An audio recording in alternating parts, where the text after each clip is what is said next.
Well, this week marks Child Protection Week under the theme, Let's Us All Protect Children to Move South Africa Forward. Now, the annual campaign raises awareness for the rights of children. It estimates show that at least 1 in 5 children in South Africa are subject to some sort of sexual, emotional, or physical abuse before they turn 18. We are joined in studio by a Chief Director of Children Protection in the National Department of Social Development, Tidi Maha. Now, the department is leading efforts to ensure the safety of our children. Madam, thank you for joining us. It's an absolute pleasure and honor to have you in our studio. And Child Protection Week, we're midweek right now. How would you say the awareness has gone so far? Good morning, and thank you for inviting us. Child Protection Week was launched in Pretoria on the 27th of May, and the emphasis was a roundtable discussion where various sectors discussed issues on child protection and came up with strategies as how to address child protection. Okay. The whole week, all the provinces are having various activities to care, protect the child. And the emphasis is on reporting. We are saying the community, you are our eyes and ears on the ground. When we see child abuse, neglect, report to the social workers, report to the police for further intervention. Now, the week is closing on the 3rd of June in Ladybrand, Free State, where the emphasis will be on unaccompanied and undocumented children. Okay. I've heard from you talks of prevention, talks of reporting, but from our story, it says that 1 out of 5 are sexually molested and physically abused. What is being done for those people who have been wounded, who have been abused, who have been sexually molested in terms of counseling? What is being done to address that for the people who have been affected? What's in place for that? We have the Children's Act 38 of 2005, which makes provision to interact in the lives of children who have been abused. There are various sections indicating as how we are to address the issues of children. Right now, the government has put in place interministerial committee to address violence against women and children.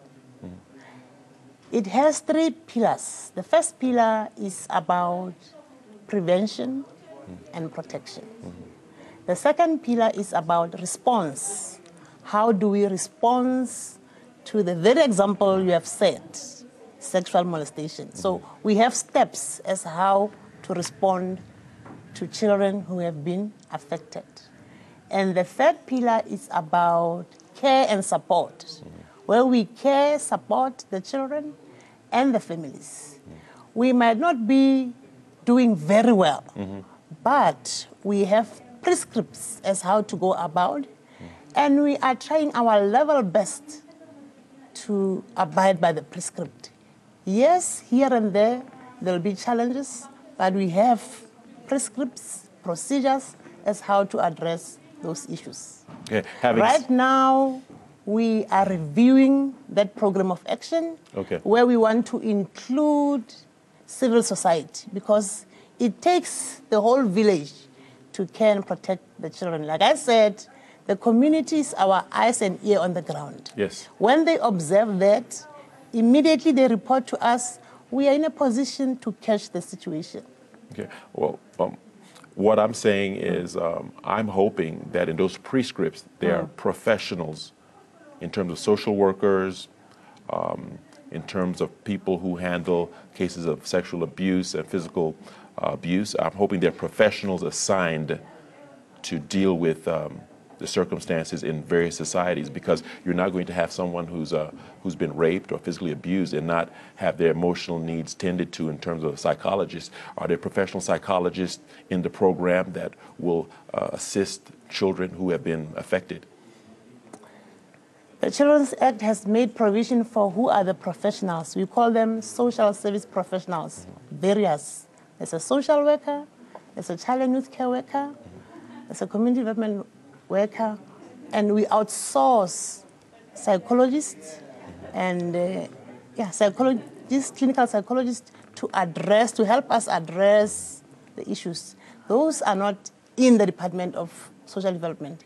But we must remember, child protection is holistic.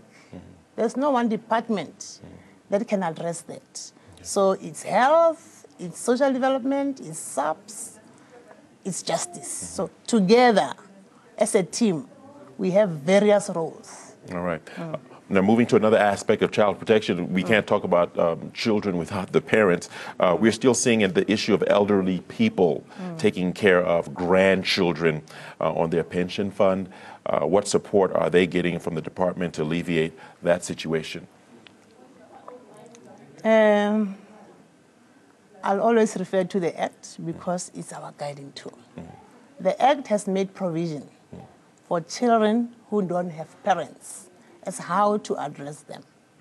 Now we are saying if grannies are using their pension to care for the children, they must go to the nearest social worker, report for further intervention, because those children qualify for various grants. The first one can be child care support grant, but the relevant one is foster care grant. Okay.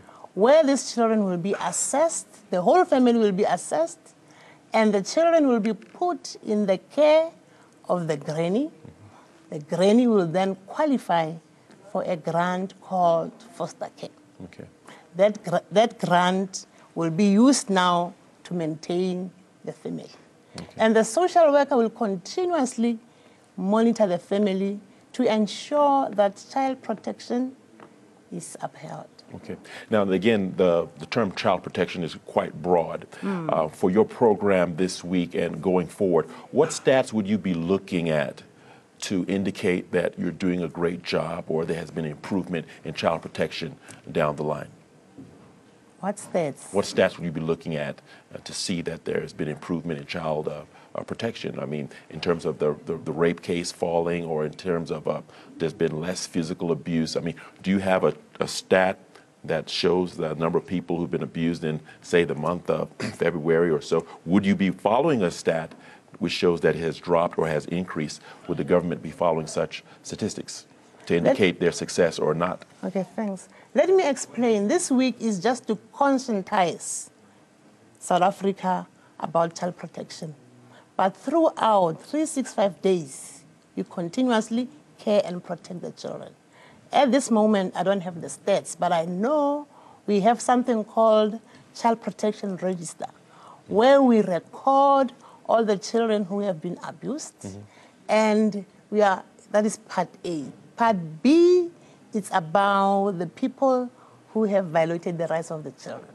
So that information we can get from the CPR, but unfortunately, I don't have it at hand.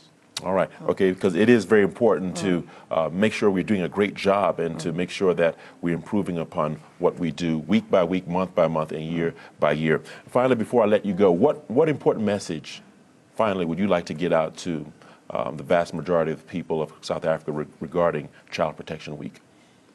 We're saying it takes the whole village to raise a child. The whole village. Child protection is everybody's business. Now lately we see it every day. But if together the community, stakeholders can put hands together, I think there will be a difference. All right, we'll leave it there. I want to thank you once again for making time to join us in our studio, Afro Breakfast Worldview. Thank you very much. Thank you. Thank you very much, and I hope this will take the message to the people. Absolutely. You're welcome.